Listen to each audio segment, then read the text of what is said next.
going to demonstrate arc stud welding using our SC900 Stud Welder.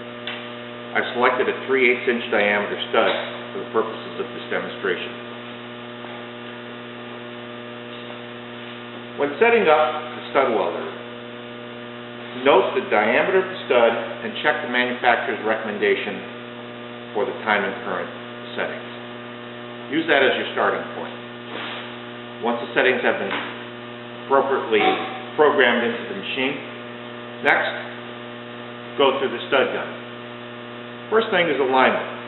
When you place the stud in the gun and the ferrule in place, check to see that the stud goes straight through the center of the ferrule. If it's misaligned one way or the other, it might drag on the ferrule and create some hang-up. Next is the plunge. The plunge is the amount of stud which protrudes from the end of the ferrule. And studs that are a ½ inch or smaller in diameter should be about 1/8 of an inch to 3/16. Studs 5/8 of an inch in diameter and larger should be about 3/16 to 1/4 inch. The last item is the lift.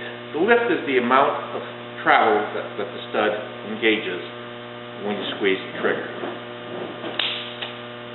The rule of thumb would be that the stud should travel, after the plunge has been set, to be flush with the bottom of the ferrule. Lastly, we're going to make the weld. Place the stud in position. Press the stud gun to take up the amount of plunge. Make sure that you're perpendicular to your work. Squeeze the trigger. Pull the stud gun in place until the weld is complete. Pull the stud gun off. You can remove the ceramic.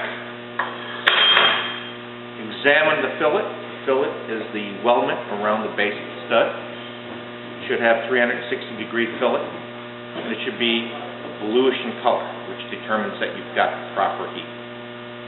Thank you.